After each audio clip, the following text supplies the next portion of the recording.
Hello dear students, this is the second part of bending stresses in beam. I have already discussed first part in which we discussed the introduction to bending moment in beam and also the concept of pure bending and various assumptions. Now the bending question is very important in solving numerical problem which will be asked in GATE examination as well as CAE examination. Bending question काफ़ी important है, तो इसका proof कैसे ये bending question derive होती है मैं बता दे रहा हूँ जो लोग करंटली पढ़ रहे हैं उनके लिए।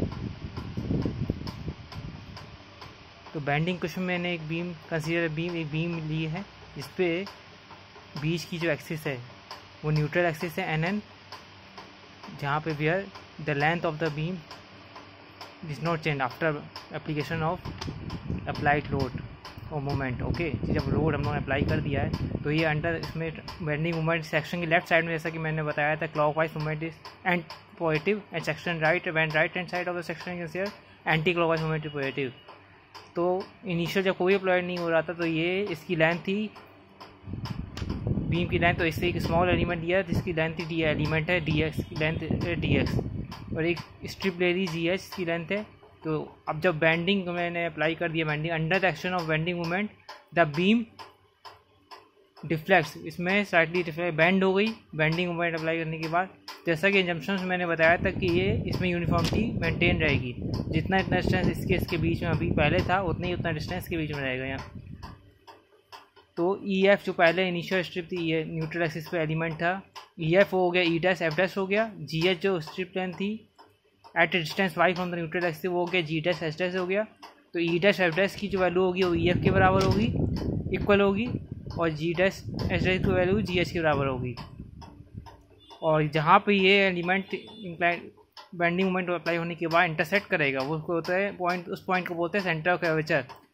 और the distance between the centre of curvature and the neutral axis of the beam is known as radius of curvature. तो जैसा कि मैंने एग्जामिनेशन में बताया था पहले ही कि रेडियस कर्वेचर जो बीम का होता है वो इसमें काफ़ी लार्ज होता है in comparison to other dimensions, और यूनिफॉर्मिटी मेंटेन होमोजेनियस होता है, एस्ट्रोपिक होता है, और ये जो बीम जो होती है वो रिमेन्स प्लेन, पहले ही प्लेन रहती है और आफ्टर प्लेन बेंडिंग होने के बाद भी प्लेन रहती है, तो यूनिफॉर्मिटी इसमें मेंटेन रहती है। एजम्पशंस मैंने ऑलरेडी बताया था। और क्रॉस सेक्शन जो होता है वो सिमेट्रिकल होता है, जैसा कि बताया था पहले। तो एक बीम ले ली स्मॉल लेंथ, इसमें हमने dx एलिमेंट ले लिया टू नॉर्मल सेक्शन AB और CD के बीच में, जैसे कि AB और CD दो नॉर्मल सेक्शन दिख रहे हैं, इनके बीच में मैंने एलिमेंट ले लिया है छोटा सा। तो पार्ट जो होगा जो ये एलिमेंट्री पार्ट है वो A dash B dash C dash में, जैसा कि बैंड में दिख रहा है, वो जहाँ पे वो क्या है सेंटर ऑफ कर्वेचर है, और डिस्टेंस बिटवीन द न्यूट्रल इसको रेडियस ऑफ कर्वेचर कहेंगे R। तो हम लोग को ये जब भी डिफॉर्मेशन अप्लाई होता है तो स्ट्रेन प्रोड्यूस होता है, और स्ट्रेस के साथ साथ स्ट्रेन भी प्रोड्यूस होता है। स्ट्रेस में ये जो न्यूट्रल एक्सिस के अबव जो स्ट्रेन प्रोड्यूस होगा वो कंप्रेसिव स्ट्रेन होगा, क्योंकि ये इसकी लेंथ कम हो जाएगी और इसकी लेंथ इंक्रीज़ हो जाएगी। ओके, जिसकी वजह से एंटी क्लॉकवाइज बबल प्रोड्यूस होता है, इसको कहते हैं मोमेंट ऑफ रेजिस्टेंस, जो कि इसको इक्विलिब्रियम पोजीशन में मेंटेन रखता है बीम को, इक्विलिब्रियम पोजीशन में मेंटेन रहती है। और जो एंटी क्लॉकवाइज मूवमेंट इसकी वजह से प्रोड्यूस होता है उसको कहते हैं मोमेंट ऑफ रेजिस्टेंस, जो कि कई बार पूछ लिया जाता है। तो फिलहाल यहाँ पे बात कर रहे हैं स्ट्रेन की। तो स्ट्रेन क्या होता है, लॉन्गिट्यूडनल स्ट्रेन प्रोड्यूस हो रहा है, क्योंकि लॉन्गिट्यूडनल की बात कर रहे हैं यहाँ पे। तो लोड क्योंकि इसमें अप्लाई किसमें होता है बीम में, एजम्पशंस में दिया गया है कि लॉन्गिट्यूडनल से चला गया, तो लॉन्गिट्यूडनल स्ट्रेन प्रोड्यूस होगा। तो स्ट्रेन होता है change in length divide by original length. Change in length पहले क्या थी एलिमेंट की लेंथ GH, और फिर अब क्या होगी G डैश H डैश, तो G dash H dash minus GH final length minus original upon original length. अब GH क्या है, EF के बराबर है, क्योंकि इसी एलिमेंट पे लाई कर रहा है। ओके, तो ऐसा यहाँ से क्या हो गया, GH को मैंने G डैश की जगह पे क्या रख दी EF। क्वेश्चन मान लो क्वेश्चन नंबर 1। अब फिगर 20 हम लोग देख रहे हैं एंगल बराबर क्या होता है, आर्क अपॉन रेडियस होता है। जैसे कि आप लोगों ने मैथ्स में भी पढ़ा होगा ज्योमेट्री में, एंगल इक्वल टू क्या होता है आर्क। हम लोग को लेंथ ऑफ आर्क चाहिए, E डैश F डैश की वैल्यू चाहिए, तो क्या होगा लेंथ ऑफ आर्क क्या होगा एंगल इंटू रेडियस। अब ये E dash F dash neutral axis पे यहाँ से यहाँ तक के जो डिस्टेंस है वो कैपिटल R है, यानी कि रेडियस और बचा। अब जब इस एक्सिस पे लेंगे एलिमेंट पे G डैश H, तो इसकी डिस्टेंस कितना हो जाएगा R प्लस स्मॉल y हो जाएगा, जो कि y क्या है distance of the layer from the neutral axis से जो डिस्टेंस है वो। तो E डैश F डैश क्या हो गया EF के बराबर हो गया, E dash F dash equal to EF क्या हो गया R इंटू थीटा, और G डैश H डैश क्या हो गया R plus Y into theta. Okay, अब सारी वैल्यू पुट कर देंगे इस इक्वेशन नंबर 1 में, जो कि एप्सिलॉन की लॉन्गिट्यूडिनल स्ट्रेन की वैल्यू है।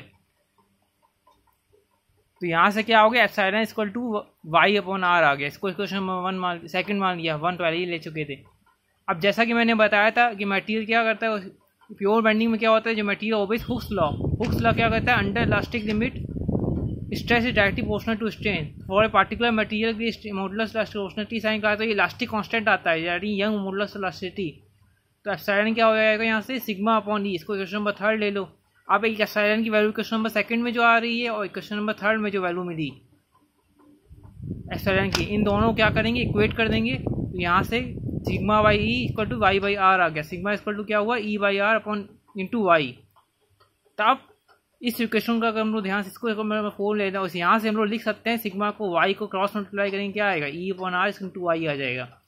For a particular material the value of E and R are constant, so we can say that the stress in the beam at any point in the cross section is proportional to the distance on the neutral axis. अब Y क्या, distance of the layer from the neutral axis था, जो कि layer E F ले रहे थे हम लोग। ओके, तो इसमें क्या होगा, स्ट्रेस किसी पार्टिकुलर पॉइंट पे क्रॉस सेक्शन में बीम के जो क्या होगा, प्रोपोर्शनल डायरेक्टली प्रोपोर्शनल होगा किसके, distance of the layer from neutral axis. अब हम लोगों ने क्या ले लिया, area of small element GS का क्या ले लिया, एरिया ले लिया डीए। तो स्ट्रेस क्या, स्ट्रेस प्रोड्यूस क्या, स्ट्रेस क्या होता है, force per unit area. Force क्या होगा, फिर स्ट्रेस इनटू एरिया होगा, तो स्ट्रेस कितना और induce in the area of the layer होगा। तो हम लोगों ने इसका फोर्स का मोमेंट एरिया। अब फोर्स का मोमेंट क्या होता है, मोमेंट होता कितना, फोर्स इंटू परपेंडिकुलर डिस्टेंस। तो जैसा कि मैंने बताया था कि बीम बेंड होने के बाद भी प्लेन रहेगी, तो हम लोग इसको D M equal to D F into Y ले सकते हैं सिंपली। अगर बीम नहीं तो हम लोग क्या लिखते हैं, D M equal to D F into Y लिखते हैं। तब भी बेंड होने के बाद भी इसमें यूनिफॉर्मिटी मेंटेन रहेगी और ये प्लेन पहले भी थी और अभी भी प्लेन ही रहेगी। ओके, तो इसलिए हम लोग यहाँ से क्या ले सकते हैं, D M equal to D F into Y. अब डी एफ की वैल्यू यहाँ हम लोग कैलकुलेट कर चुके हैं ऑलरेडी। डी एफ क्या हो जाएगा, E upon R into Y into D A. यहाँ से सिग्मा की वैल्यू रख दी, डी एफ क्या हो गया, सिग्मा इंटू डी ए हुआ। तो सिग्मा क्या है, बेंडिंग स्ट्रेस है, तो E upon R into Y D A. D F की वैल्यू हम लोग कैलकुलेट कर ली डी एम की यहाँ से। अब ये तो स्मॉल एलिमेंट के लिए मूवमेंट कितना हुआ, total movement of the forces कितना होगा, तो across the entire section of the beam के लिए तो इंटीग्रेट कर देंगे 0 से m। तो इनिशियली 0 होगा और मैक्सिमम कहाँ से कहाँ तक जा सकता है, कैपिटल M तक। ई और आर कांस्टेंट है और ये क्या हो गया, वाई स्क्वायर डी ए। अब एक होता है मास मोमेंट ऑफ इनर्शिया होता है, एक होता है एरिया मोमेंट ऑफ इनर्शिया। जब भी हम लोग कहते हैं बात करते हैं इसकी, तो इसमें हम लोग area moment of inertia consider करते हैं, जो इसको second moment of inertia, moment of inertia area कह सकते हैं, यानी सेकंड मोमेंट ऑफ एरिया भी कहते हैं। तो integration of Y square D A क्या हो गया, moment of inertia about neutral axis, इसको कैपिटल आई से नोट करते हैं। ओके, तो यहाँ से आगे इसको कैपिटल आई हो गया, एम इक्वल टू क्या हो गया, और मोमेंट ऑफ इनर्शिया वो प्रॉपर्टी होती है, वो मोमेंट को रेसिस्ट करती है, बेंडिंग मोमेंट को। तो वो inertia is the property. Inertia क्या होता है, जैसे कि न्यूटन्स लॉ में भी आप लोगों ने पढ़ा होगा, इनर्शिया सिंपल टर्म इनर्शिया पढ़ा होगा। इनर्शिया ऑफ रेस्ट होता है, एक इनर्शिया ऑफ मूवमेंट होता है। कोई प्रॉपर्टी इसको रेसिस्ट करने के लिए, इसको अपोज करने के लिए प्रॉपर्टी यूज़ की जाती है, इनर्शिया टर्म यूज़ किया जाता है। तो एम इक्वल टू क्या हुआ, E upon R into I. तो यहाँ से क्या आ गया, M upon I equal to E by R. इसको इक्वेशन नंबर 5 फिफ्थ ले लेंगे। तो इक्वेशन नंबर 4 जो कि मैंने बताया था, ये sigma upon I equal to Y equal to E upon R, और ये M upon I equal to E upon R. तो ई अपॉन आर की 2 वैल्यूज को इक्वेट करें तो क्या आएगा, M upon I equal to sigma upon Y equal to E by R. Okay, तो sigma upon Y equal to क्या हो गया, M by I equal. This equation is generally used for calculating bending stresses in beam as well as moment of resistance also, which this type of question will be asked in GATE as well as JEE examination. So I have discussed the derivation of bending equation for the particular beam, इसीलिए मैंने इसको discuss किया, इसका derivation. तो इसको हम लोग bending equation या फ्लेक्सुरल इक्वेशन भी कहते हैं। अब बात आती है सेक्शन मॉडुलस क्या होता है, तो रेशियो मूवमेंट ऑफ इनर्शिया और अबाउट द किसी पर्टिकुलर सेक्शन पे अबाउट द न्यूट्रल एक्सिस के about to the distance of the layer from the neutral axis जो होता है एक्सट्रीम लेयर, मतलब वाई मैक्स जो एक्सट्रीम लेयर से देंगे एंड से, यानी जेड इसको to I upon Y max कह सकते हैं, या वाई यहाँ पे क्या है, वाई मैक्स है एक तरह से, क्योंकि वाई क्या था, distance of any layer from the neutral axis. तो वाई को जब वाई मैक्स से रिप्लेस करेंगे तो क्या होगा, distance of the extreme layer from the neutral axis. Okay, तो जेड यहाँ से आओगे। अब ये इसमें टेंसाइल स्ट्रेस की अगर बात करेंगे तो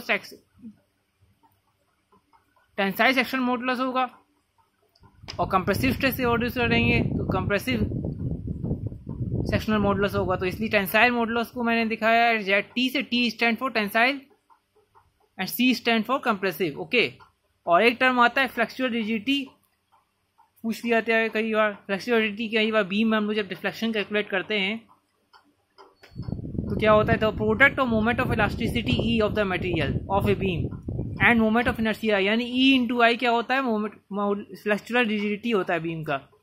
इसको ऐसे भी डिफाइन कर सकते हैं, it is also defined as the resistance offered by beam undergoing bending undergoes pure bending, तो whatever resistance offered by a beam this is called as flexible rigidity. मतलब जितना भी रेजिस्टेंस प्रोड्यूस हो रहा है बीम में उसको equilibrium position में मेंटेन रखने के लिए under the action of bending moment, तो उसको हम लोग कहते हैं फ्लेक्सुअल रिजिडिटी। ये बेसिकली मीजर होता है स्टिफनेस ऑफ बीम का, मतलब स्टिफनेस कितनी है, मतलब स्टिफनेस हो सकती है। स्टिफनेस क्या होता है, एक प्रॉपर्टी होती है इलास्टिक डिफॉर्मेशन को रेसिस्ट करने के लिए, ये या फिर इलास्टिक डिफॉर्मेशन कितना रेसिस्ट कर रहा है, ये स्टिफनेस की प्रॉपर्टी होती है, ये प्रॉपर्टी होती है मटेरियल। तो ये मेजर करता है how whatever the value of stiffness of the beam is measured by the flexural rigidity. तो इसको मैथमेटिकल टर्म में लिख सकते हैं flexural rigidity equal to E into I. Okay, so this is all about the second part of bending stresses in beam. Okay, thank you.